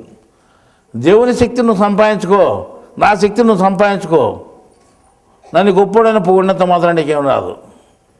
నేను చెప్పాను, ఆడ పోయి కృష్ణుడు ఉన్నాడు, మీరు ప్రార్థన చేస్తారు, ముక్కుతారు, పూజలు చేస్తారు, కొబ్బరికాయలు కొడతారు, ఏమేమో చేస్తారు, చేయండి. ఆయన ఏమనుకుంటాడు, ఇంత మోసం నా వీళ్ళు కాకపడతానని అనుకుంటాడు. వీళ్ళు పక్క పోతే మళ్ళీ మన దిక్కు కూడా చూడరు, వీడు ఉన్నప్పుడు మాత్రం ఇట్లే ఇంకొంటారు. వీళ్ళ మాటలు నమ్మకూడదు మనము అని వీళ్ళకి బాగా ఎంతనా పొగుడు. ఆయన దగ్గర శ్లోకాలు చెప్పు, పద్యాలు చెప్పు, ఏమన్నా చెప్పు, వాళ్ళు మాత్రం అనుకునేది అంతే. నేను మొదటి నుండి చెప్తున్నాను, ఏం ప్రయోజనం లేదు, మీ ఎంత ప్రార్థన చేసినా ఏం ప్రయోజనం లేదు. ఆయన జ్ఞానం తెలుసుకోండి, అది ప్రయోజనం. ఆయన చెప్పిన జ్ఞానం తెలుసుకోండి, ప్రయోజనం. అట్ట పూడే తట్టుకుంటే పూజలు చేస్తుంటే ఆయన జ్ఞానం మనకు చెప్పాల్సిన పనే లేదు. భగవద్గీత ఎందుకు చెప్పాలా? ఇట్లా మొక్కుంటున్నా సరిపోతా అనొచ్చు కదా. ఖురాన్ ఎందుకు చెప్పాలి? ఆయన మీరు ఇట్లా నమాజ్ చేసుకుంటున్నాడు, దినామంటే చెప్తే సరిపోతా, ఒక నమాజ్ ఒకటి సరిపోతుంది, అయిపోయింది. ఇంకా అయిపోయాయి. ఇప్పుడు వీళ్ళు కూడా అది చేస్తాడు, నమాజ్ జకాత్ అయిపోయారు. ఇంకా ఓపుకుంటే అజు, ఇంకా ఓపుకుంటే రోజా. సరే, ఈ 4 మనం చేసేది, 4కే దేవుడు పరిమిత. మీరు అవి చేసినారనుకో నాకేం లాభం వస్తుందని అడుగుతాడు ఆయన. మీరు చేసినారనుకో, మీరు పూజలు చేసినారనుకో, లేదా ఇవన్నీ ఆచరించినారనుకో, నాకేం లాభం వస్తుంది? అట్లా మీరు అవి చేస్తే సరిపోతుంది. కూడా నేను ఖురాన్ గ్రంథం చెప్పాల్సిన పనిలే, ఇట్లున్నా చెప్పాల్సిన పని లేదు, అంత పెద్ద ఖురాన్ చెప్పాల్సిన పని అవసరమే లేదు. జ్ఞానం ఏంటికి? ఇంకా నువ్వు పూజలు చేసుకొని కొబ్బరికాయలు కొట్టి నమస్కారం చేసి 2 దళాలు చేస్తే భక్తి అయిపోతే ఇంకా అదే చాలనుకుంటే భగవద్గీత చెప్పాల్సిన పని లేదు. ఈ చర్చలు పేరు పార్సల్ చేస్తే ఇంకా చాలా అదే అనుకుంటే బైబిల్ చెప్పాల్సిన అవసరమే లేదు. ఈ దైవ గ్రంథాలతో మనకు పనే లేదు. సరే, దైవ గ్రంథాలు ఏం చెప్పారు? దైవ గ్రంథాలు ఏం చెప్పారు మనకు? నన్ను తెలుసుకోండి, నా జ్ఞానాన్ని తెలుసుకోండి అని చెప్పారు. చెప్పలేదా? చెప్పండి. ప్రతి దైవ గ్రంథంలోనూ అదే ఉంది. నన్ను తెలుసుకోండి, నా జ్ఞానాన్ని తెలుసుకోండి, నా జ్ఞానాన్ని అనుసరించండి. ఓసారి చెప్పాడు, నా గ్రంథాన్ని మీరు పవిత్రుడైతేనే ముట్టుకోగలేదు, లేదా ముట్టుకోలేదని చెప్పాడు. పవిత్రుడైతేనే నా గ్రంథాన్ని తాకగలుగుతారు, లేదా తాకలేరని చెప్పారు. ఏందయ్యా భగవద్గీత దైవ గ్రంథం, మేము ముట్టుకునే కదా అని అనొచ్చు. లేదా బైబిల్ దైవ గ్రంథం మేము ముట్టుకున్నాము, ఖురాన్ కూడా దైవ గ్రంథం అంటే కూడా ఖురాన్ మేము కూడా పట్టుకునేది, మేము ముట్టుకున్నాం కదా. మనం ముట్టుకున్న వాళ్ళ పవిత్రుడేనా అంటే నేను పవిత్రుడేనా అని ఇంకో ప్రశ్న చూడన్నా. కానీ ఆయన ఏం చెప్పినాడు, భౌతికంగా బుక్కును కాదు దాంట్లో ఉండే జ్ఞానాన్ని ముట్టుకోలేమని చెప్పినాడు. నీకు అర్థం కాదని చెప్పినాడు. అర్థమైందా? చూడండి, నా జ్ఞానం ఒకటి ఎవరికి అర్థం కాదు, మూర్ఖుని అపవిత్రునికి ఎవరికి అర్థం కాదు. పవిత్రంగా ఉండేవానికే నా జ్ఞానం అర్థమైంది. అప్పుడు నన్ను ముట్టుకునేటోడు, నా గ్రంథాన్ని ముట్టుకున్నట్టు, నా గ్రంథంలో ఉండే జ్ఞానాన్ని ముట్టుకున్నట్టు. అర్థం కానంత వరకు నా జ్ఞానం అర్థం కాలేదు కదా, వాడు ఎట్ట ముట్టుకుంటాడు, ముట్టుకునేట్టు వానికి చేరినట్టే అది అని చెప్పినాడు దేవుడు. ఇప్పుడు మనకి ఏమి కావాలి అంటే ఏ మతస్థునికైనా కానీ, అంటే హిందువుకి కానీ ముస్లింకి కానీ లేదా క్రైస్తవునికి కానీ ఏం అవసరం మనకు అని అంటే విశ్వాసం ఉంది. మనకు సంపూర్ణ విశ్వాసులు ఉన్నారు, అసంపూర్ణ విశ్వాసులు ఉన్నారు, కొద్ది మాత్రం విశ్వాసులు కూడా ఉన్నారు. సరే, కొద్దిగా ఉండేవాళ్ళు పెద్దగా చేసుకోండి, పెద్దగా ఉండేవాళ్ళు ఇంకా పెద్దగా చేసుకోండి, పూర్తి విశ్వాసులుగా ఉండండి, అయినా కానీ లాభం లేదు. విశ్వాసంతోనే మనకు పని అయిపోదు, విశ్వాసంతోనే దేవుడు ఒప్పుకోడు. నేను పూర్తి విశ్వాసిని నువ్వు ముస్లిం అంటే కానీ ఆయన ఖురాన్ గ్రంథంతో నీకు పని లేదని చెప్పాల్సిన అవసరం లేదు. ఖురాన్ గ్రంథం మనం పఠించాలి, అందులో ఆయన ఏం చెప్పినాడో మనం అనుసరించాలి. అట్లాగే భగవద్గీత పూజలతో సరిపోయేది అనుకుంటే భగవద్గీత చదివిన పని లేదు. భగవద్గీత చదివిన తర్వాత పూజలు చేయమన్నాడు, అక్కడ ఏం చేయమన్నాడు చూసుకోను. నువ్వు ఈరోజైతే ఏమి చేస్తున్నావు పనికిరావని చెప్పినాడు ఆయన. భగవద్గీతలో అదే చెప్పినది. ఈరోజు స్వామీజీలు పెద్ద పెద్దలు వాళ్ళు గురువులంతా ఏం చేస్తున్నారో వాళ్ళంతా పనికిరావని చెప్పినారు. కొంతమంది పెద్ద స్వామీజీలు అయితే హిమాలయాలకు తపస్సు చేస్తా అంటారు. హిమాలయాలకు పోయి తపస్సు చేశాడు. ఈ మధ్యలో చేసి ఒప్పుకోడు దేవుడు. మళ్ళా ఆ చలికి పోయి చేస్తే బాగా వణుక్కుంటా అప్పుడు ఒప్పుకుంటాడు అని చెప్పినాడు అనమాట. సరేలే అంటే ఏమట్లా అంటే పెద్ద పెద్దలంతా ఆడపోయి చేసినారు. ఎవరో పెద్దోళ్ళు మనకు తెలియదు. అంటే ఈయన రజనీకాంత్ కూడా ఆటకి పోయి చేసినాడు. అంటే రజనీకాంత్ చేస్తే అయిపోయి దేవుడు ఒప్పుకుంటాడా అంటే సినిమా అక్కడ ఒప్పుకుంటాడా ఇప్పుడు అని వీళ్ళు ఇటు చెప్పుకోవడం మొదలైంది. సరేలే, అదేమట్లా తపస్సు ఎక్కడ చేసినా ఒకటే, మంచు కొట్టాలు చేసినా ఒకటి, ఇంట్లో కూర్చొని చేసినా ఒకటే. ఎక్కడ చేసినా తపస్సు అవుతుంది కానీ తపస్సును దేవుడు ఒప్పుకోను అని చెప్పినాడు. నన్ను తెలుసుకోవడానికి శక్యం కాదు అని చెప్పినాడు. నా జ్ఞానం రవ్వంత కూడా మీకు అంటుకోదు అని చెప్పినాడు. నా శక్తి మీకు రాదు అని చెప్పినాడు కదా. మళ్ళీ ఆయన శక్తి రానప్పుడు, ఆయన జ్ఞానం తెలియనప్పుడు, ఆయన జ్ఞానం అంటుకున్నప్పుడు, దాన్ని మనం తాకలేనప్పుడు అవన్నీ ఎందుకు ఇవ్వాలి పనికి మానపడని? అవి పనికిరావు అని ఆయన చెప్పిన తర్వాత దాన్ని ఎందుకు చేయాలి? ప్రశ్న ఎందుకు? మీరు దేవుని మీద మాకు నమ్మకం ఉండాలి. నేను కాదని మేము చెప్పినాం, ఏమన్నా ఉండాలి కాదని మేము చెప్పలేదు. ఉండాలి, నేను దేవుడు ఏం చెప్పినాడు ఉండాలి. ఇట్లా మీరు ఉండేది ఆ నమ్మకం కొద్ది ఇటు నడుచుకోండి. మీరు మీ జ్ఞానం మీద మీకు ఉంది కదా, నా మీద నమ్మకం ఉంది కదా, మళ్ళీ నా మాట వినండి. మీరు నమ్మకం నా మాట వినేదానికే కదా. నేను గొప్పవాడని చెప్పినాడు, నా మాట వినాలి మీరు. మళ్ళీ నేను చెప్పే మాట ఏమిటిది? నేను ఇట్లా చెప్తున్నాను, అలా మీరు నేను చెప్పినట్టు వినండి. ఏం చెప్తున్నాడు? సింపుల్గా నా గ్రంథాన్ని ముట్టుకోండి మీరు అంటే పట్టుకుంటాను అయిపోతే ముట్టుకునేట దాంట్లో ఉండే సారాంశాన్ని నువ్వు గ్రహించగలిగినప్పుడు ముట్టుకున్నట్టు. ఈ రకంగా దేవుని జ్ఞానం మనకు తెలియాలి అంటే ఇప్పుడు ఏం చేయాలి? ఇప్పుడు సరేలే విశ్వాసం పనికిరాదా, మళ్ళీ ఏం కావాలి? మనం అసలైన పాయింట్కి వచ్చాం. ఉన్నాడు మన లక్ష్మీనాచార్య ఉన్నాడు, నాకు అందరికంటే విశ్వాసం ఉంది, ముస్లింల కంటే రోంత ఎక్కువ ఉంది నాకు అన్నాడు ఆయన. సరే అట్టే కానీ లేప్ప అని చెప్పినాం. ముస్లింల కంటే ఎక్కువ అట్టే కానీ దేవుడు నిన్ను బాగా ఒప్పుకుంటాడు. నన్ను ఒప్పుకుంటాడు. ఏంటికి ఒప్పుకుంటాడు? ఏమని ఒప్పుకుంటాడు? విశ్వాసం ఉందని ఒప్పుకుంటాడు, అంతే కదా. అంతకంటే ఏమి ఒప్పుకోడు ఆయన. నేను చెప్పినట్టు వింటే నేను పూర్తి ఒప్పుకుంటా అన్నాడు. ఆయన చెప్పినట్టు విన్నావా? ఆయన చెప్పినట్టు వినలే, నువ్వు చెప్పినట్టు ఆయన చెప్పించాడు. ఆయన చాలా ఉంది అంటే నువ్వు చాలా ఉంది అంటున్నాడు ఆయన. అట్టే కానీ నాకేం పోతుంది అని అంటున్నాడు. ఏముంది? విశ్వాసం ఉంది. చాలా ఉంది అంటే చాలా ఉంది. ఎవరు లెక్కలో కూడా చాలా ఉంది అనుకుంటున్నాడు. సరే అట్లే కానీ ఎవరు అన్నారు? ఆయనకేం నష్టం వస్తుంది? చాలా ఉంది. కానీ నీకేం లాభం వస్తుంది? ఆయనకేం లాభం వస్తుంది? నీకేమీ లాభం రాదు. నీకు దేవుని జ్ఞానం తెలియబడదు, దేవుని జ్ఞానంలో శక్తి నీకు రాదు. దేవుని జ్ఞానంలో శక్తి వచ్చింది అంటే ఏం చేయాలా? నీ కర్మలను క్షమించబడతాయి. దేవుడు క్షమాశీలుడు, దయామయుడు, అక్కడ వస్తాడనమాట. దేవుడు ఏమిటి క్షమాశీలుడు? నీ కర్మలని లేకుండా చేసి నేను క్షమించి వేస్తాడు కాబట్టి, నీ దయగలుస్తాడు కాబట్టి, కర్మల్లో ఎక్కడా లేకుండా చేస్తాడు కాబట్టి ఆయన క్షమాశీలుడు. అర్థమైందా? ఎప్పుడు నా జ్ఞానం తెలుసుకున్న రోజు నేను క్షమాశీలుడు అవుతా. నువ్వు క్షమాశీలుడు కృపాశీలుడు అంటే నేను ఎందుకైతా? నీ కృపా దాన్ని ఊరుతానండు. నేను ఒప్పుకోను, పొగడ్తలకు ఒప్పుకోను. నేను పొగడ్తలు లొంగేవాడు కాదు దేవుడు ఎప్పటికీ. ఏ పొగడ్తలు కూడా ఒకడు. అర్థమైందా? కాబట్టి దేవుడు ఏం చెప్తాడంటే నా జ్ఞానాన్ని తెలుసుకోండి అని చెప్పినాడు. ఇప్పుడు జ్ఞానాన్ని తెలుసుకోవాలంటే ఏం చేయాలి? ఖురాన్ గ్రంథంలో చాలా స్పష్టంగా ఉంది, శ్రద్ధ ఉండాలి. భగవద్గీతలో కూడా ఇదే చెప్పినారు, శ్రద్ధ ఉండాలి. బైబిల్లో కూడా ఇదే చెప్పారు, శ్రద్ధ ఉండాలి. విశ్వాసము అనేది కాకుండా దానికి తోడు శ్రద్ధ ఉండాలి. ఒకటి శ్రద్ధవాన్ లభతే జ్ఞానం అనే భగవద్గీతలో వాక్యం ఉంది. ఎవరికైతే శ్రద్ధ ఉందో దేవుని మీద వానికి జ్ఞానం లభిస్తుంది. దేవుని జ్ఞానం మీద ఎవరికైతే శ్రద్ధ ఉందో వానికి జ్ఞానం లభిస్తుంది. జ్ఞానం లభించిందనుకో నహి జ్ఞానైన సదృశ్యం పవిత్రమిక విద్యతే అంటాడు ఆయన. అంటే దీనికంటే సమానమైంది లేదు, దీనికంటే పవిత్రమైంది లేదు. నీ కర్మలు పటాపంచలే కాలిపోతాయి. పెద్ద పాపం ఉంది, పెద్ద కర్మ అనుభవించాలా, పెద్ద బాధ అనుభవించాలా, అంత బాధను ఆయన క్షమించాడనుకో అప్పుడు ఏమన్నా ఆయన్ను నీ కాల్ చేసినాడు, నీ కర్మ అంతా కాలిపోయింది. ఆయన కాల్ చేయడు, మళ్ళీ ఆయన ఏం చేయడు. ఆయన జ్ఞానం కాల్ చేసేది. ఎవరి జ్ఞానం? దేవుని జ్ఞానం మీద కాల్ చేసింది. దేవుని జ్ఞానానికి అంత శక్తి ఉంది. దేవుని జ్ఞానం నీ కర్మ అంతా కాల్ చేసింది. అప్పుడు ఏమనాలి మనం ఆయన్ను? ఆయన జ్ఞానం కాబట్టి ఆయన అప్పుడు క్షమాశీలుడు, దయామయుడు, ఆ పేరు అప్పుడు ఆయన వర్తిస్తుంది. ఆయన ఎప్పటికీ దయామయుడే, ఎప్పుడు క్షమాశీలుడే. నువ్వు ఆయన దగ్గరికి పోలే, నువ్వు ఆయన దగ్గరికి పోతే ఆయన క్షమిస్తాడు. నువ్వు ఆయన దగ్గరికి పోలే, దూరం నుంచి నేను దేవుడిని బాగా నమ్ముకున్నా, దేవుని నేను దూరం ఎట్లయితే అది ఆయన జ్ఞానం, ఆయన వాక్యం ప్రకారం నడుచుకో, అప్పుడు సరిపోతుంది. ఏమంటే అదే నేను భగవద్గీత శ్లోకాలను నాకు కంటపాడవచ్చు, నాకు అంతకంటే నాకు ఎవరికంటే అంతకంటే నీకు ఒప్పుకున్నావు, మీకు వస్తుంది అంటే నాకు రావు, నీకు వస్తాయి కరెక్టే. అయితే ఏం లాభము? ఆయన శ్లోకాలు ఎవడు బాగా చదువుతాడు ఒప్పుకుంటా అని చెప్పినాడే అన్న బుక్లో, ఎవరిని చెప్పలే. లేదా ఖురాన్లో వాక్యాలు వరుసగా అన్ని జ్ఞాపకం పెట్టుకొని చెప్తే ఒప్పుకుంటా అన్నాడా? అట్లా కూడా ఒప్పుకోలే ఆయన.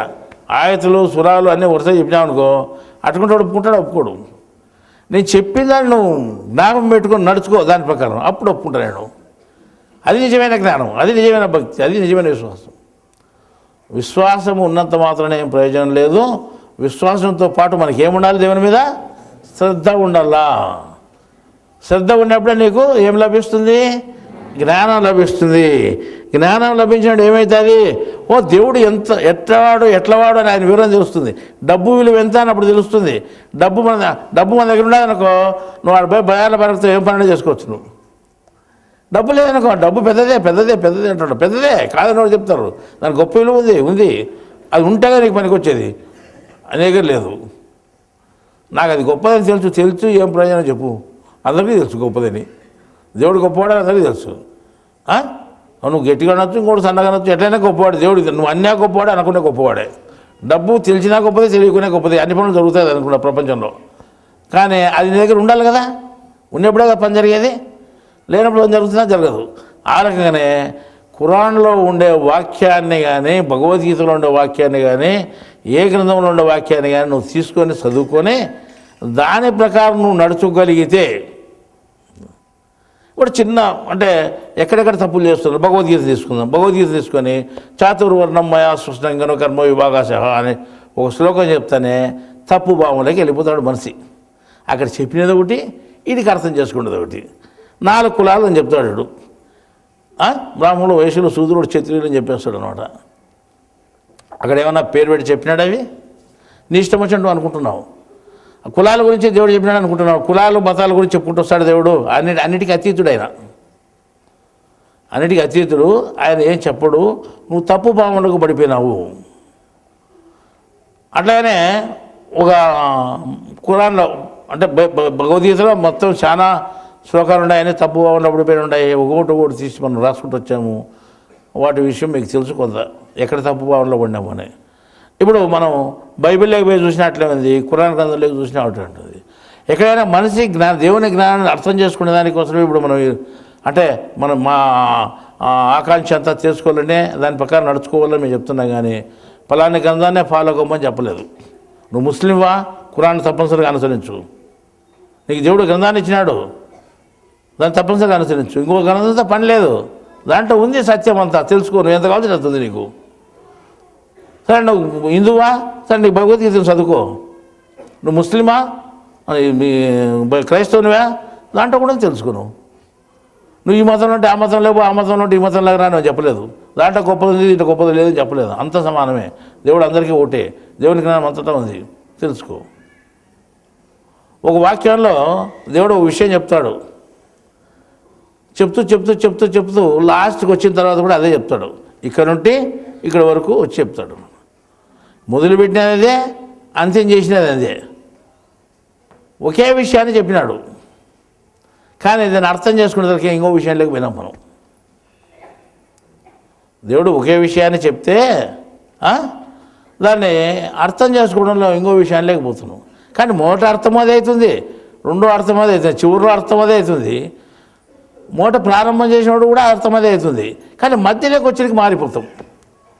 మారిపోయి చివరిది వదిలేస్తాము, ఆ మొదటిది వదిలేస్తాము, మధ్యలో ముక్కను పట్టుకొని ఆ ఆయతనంతా మనం వ్యత్యాసం చేసి చెప్పుకుంటాం, ఆ వాక్యాన్నంతా వ్యత్యాసం చేసి చెప్పుకుంటాం, లేదా భగవద్గీత శ్లోకాన్నంతా వ్యత్యాసం చేసి చెప్పుకుంటాం. అప్పుడు దేవుని జ్ఞానాన్ని నువ్వు ఎట్లా అనుసరించినట్లయితుంది? తప్పిపోతావు మనం. నువ్వు తప్పిపోయావు అనుకో, నీ వెనకాల నిన్ను ఫాలో అవ్వని కూడా నువ్వు అదే చెప్తావు, వాడు తప్పిపోతాడు, వాడు ఇంకోని చెప్తాడు, వాడు తప్పిపోతాడు. ఇట్లా మొత్తం ఒక సమాజం అంతా చెడిపోయేదానికి అవకాశం ఏర్పడుతుంది. ఈ రకంగా హిందూ సమాజం పూర్తి దేవుని జ్ఞానానికి చాలా దూరంగా ఉంది. భగవద్గీత గొప్పదే, భగవద్గీతలో జ్ఞానం ఉంది, కానీ అది మనం దానికి దూరంగా ఉన్నాం మనం. అదే క్రైస్తవులకి ఏమైనా ముక్కని అర్థమైందా అని ప్రశ్న వేసాను నేను. అన్నీ బైబిల్లో ఓ వాక్యాన్ని అడుగుతా చెప్పండి అని అంటే దానికి సరైన సమాధానం చెప్పలేకున్నారు. ప్రశ్నించి చాలాసార్లు చూసాము. ఇంకా దాన్ని ఇట్లా కాదని మేమే రాయాలనుకున్నాం. అంటే ముస్లిం సోదరులు కూడా మేము ప్రశ్నించినాము. వాళ్ళంతా స్థూలంగా ఉండే విషయాలు చెప్పుకుంటారు, సూక్ష్మమైన విషయాలు ఏమాత్రం తెలియదు. అంటే ఇక్కడ ఏమి అంటే 99% ముస్లింలు ఎవరో ఒక్కరు చెప్తే విని వాళ్ళని ఫాలో అయ్యేదాని వల్ల, వాళ్ళు ఏం చెప్తే అదే రకంగా వీళ్ళు నడుచుకోవడం వల్ల తప్పు దారి పట్టిపోవాల్సి వచ్చింది. వాళ్ళు అయితే ఇట్లే మీరు వినాలి, వినకుండా పోయేదానికి లేదు, ఇదే మీకు కద్దు, ఇది ఎట్లే ఉండాలి, లేదా మీకు శరీరత ప్రకారం మీరు ముస్లింలే కాదనేస్తారు. అయితే భయపడిపోయి ఏం చేశారంటే వాళ్ళు చెప్పినది వినాలనే ఉద్దేశంతో వాళ్ళు చెప్పినది వినుకుంటూ వస్తున్నారు. అది తప్ప ఒప్ప అని ఆలోచన చేసే స్థితిలో లేరు. ఒకవేళ ఎవడన్నా అట్లా స్థితిలోకి వస్తే నువ్వు సరైన ముస్లిం కాదంటారు అన్నమాట. వాడు అడిగేదానికి లేకుండా ఇలా ఏంటంటే పెద్దలు ఏం చేస్తే అణిచివేసి కళ్ళకు గుడ్డ కట్టేసి నడిపించేస్తున్నారు. వాస్తవంగా ఇట్లే నడచండి అని, చూసి నడచమని కాదు, గుడ్డిగా నడచమని, మేట చెప్తే అటు నడచమని అని. వివరం ప్రశ్న వేస్తే జవాబు చెప్పలేదు, అంతే, ఇంక అడగకూడదని అంటున్నాను. ఖురాన్ ప్రతి కదా విశదీకరించి చెప్తున్నా, నేను విడదీసి చెప్తున్నా అని ప్రతి వాక్యంలో ఉంది. ఎక్కడ దాపికరం లేకుండా నీకు విడదీసి చెప్తున్నాను అన్నది. ఎక్కడ విడదీసి చెప్పలేదు, ఎక్కడ దాచిపెట్టాడైనా సమాధానం లేకుండా ఉందా? ప్రతి చోట సమాధానం ఉంది. అని మనం దాన్ని అర్థం చేసుకోలేని పరిస్థితిలోకి వచ్చాము. సత్యబద్ధంగా అని చెప్పినారు. ఖురాన్లో వాక్యం ఏం చేశారంటే సత్యబద్ధంగా అనే వాక్యం ఉంది. ఒకవేళ నువ్వు ఒక ఆయతను పొరపాటుగా అర్థం చేసుకున్నావనుకో, ఒక ఆయతను నువ్వు పొరపాటుగా అర్థం చేసుకున్నావనుకో, ఇప్పుడు నేను చెప్తున్నాను, ఇది ఆయత నువ్వు పొరపాటుగా అర్థం చేసుకున్నావు, తప్పు, ఇది దేవుడు ఇటు చెప్పలేదు నేను చెప్తున్నాను. అప్పుడు నువ్వేమనుకుంటావు? ఇప్పుడు నేను చెప్పినది కరెక్టా, నువ్వు అనుకునేది కరెక్టా అని సందిగ్ధంలోకి వచ్చేస్తావు కదా. సందిగ్ధంలోకి వచ్చేస్తావు. ఆ సందిగ్ధం పోవాలంటే ఏం చేయాలా? దేవుడు నీకు ఆయుధం ఇచ్చినాడు, సత్యబద్ధంగా ఉంది నాది అని. ఎక్కడైతే సత్యంగా అది ప్రాక్టికల్గా నిరూపించబడుతుందో అదే సత్యం. నువ్వు అనుకునేది సత్యం కాదు. ఎక్కడైతే ప్రాక్టికల్గా జరుగుతూ ఉందో అది సత్యబద్ధం అంటారు. సత్యబద్ధం అంటే జరిగి తీరుతుంది. ఎక్కడైతే జరిగి తీరుతూ ఉందో ప్రాక్టికల్గా అదే అక్కడ చెప్పిన జ్ఞానము అని అర్థం చేసుకో. ఎక్కడైతే నిదర్శనంగా ఉందో అదే అక్కడ చెప్పిన జ్ఞానం అని అర్థం చేసుకో. ఎక్కడైతే పరమార్థంగా ఉందో దాన్ని అర్థం చేసుకోగలుగుతావా? పరమార్థాన్ని అంటే నువ్వు అర్థానికంటే వేరుగా ఉండే అర్థాన్ని గ్రహించుకోగలుగుతావా? అదే కరెక్ట్ అయిన జ్ఞానం తెలుసుకో. దేవుడు అదనే చెప్పినాడు. ఇప్పుడు 3 భాగాలుగా చెప్పినాడు. 3 భాగాలుగా చెప్తూ ఒకే మాట అన్నాడు, నా జ్ఞానం సత్యబద్ధమై ఉంది. ఖురాన్లో ఏకైక వచనం అది.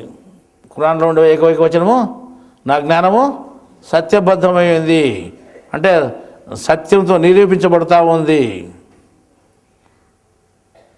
అసత్యంగా లేదు, సత్యంగా ఉంది. అరే ఇప్పుడు మనం విషయం తీసుకుందాం, పునర్జన్మల విషయము అని చెప్తాము. పునర్జన్మ విషయం వచ్చేసరికి లేనే లేవు పునర్జన్మని ఊరు అంటారు. మా పెద్దలు అట్టే చెప్పినది అని చెప్తారు. నువ్వు మీ పెద్దలు చెప్పినా నేను చెప్పినా ఇంకోరు చెప్పినా నువ్వు దేవుని మాట నమ్ముని మనం ఉంటున్నావు. దేవుడు ఏం చెప్పినా అది నువ్వు నీకు ఇప్పుడు నేను ఎట్లా జన్మ ఇచ్చాను రెండో జన్మ కూడా అట్లే ఇస్తున్నాను అన్నాడు ఆయన. నీకు ఎట్లా జన్మనిస్తున్నాను రెండో జన్మ కూడా అట్లే ఇస్తున్నాను అన్నాడు. సమాధి నుంచి నేను లేపుతున్నాను అంత్యకాలంలో అన్నాడు. ప్రళయకాలంలో నేను సమాధి నుంచి లేపుతున్నాను అన్నాడు. 100 నిజం అది. కానీ ప్రళయకాలం అంటే నువ్వు ఏదో పొరపాటు తప్పర్థం చేసుకునేవు. సమాధి అంటే తప్పర్థం చేసుకునేవు. ఇప్పుడు మరి తప్పర్థం నేను చెప్పేది తప్పర్థం నువ్వు చెప్పేది ఎట్లా అర్థమవుతుంది? అర్థం కాదు కదా. అప్పుడు అర్థం కానప్పుడు నువ్వు తప్పుదారులో కరెక్ట్ అనుకుంటున్నావు. కానీ దేవుడు చెప్పాడు సత్యబద్ధంగా ఉంటుంది అది అన్నాడు కదా.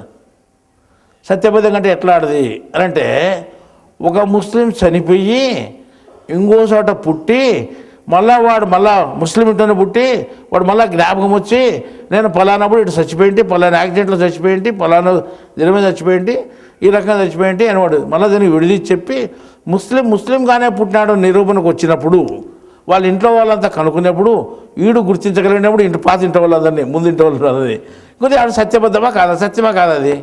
మళ్ళీ సత్యం జరిగినప్పుడు దేవుని మాట అప్పుడు ఏమవుతుంది? పునర్జన్మ ఉందని నమ్మాలా లేదని నమ్మాలా?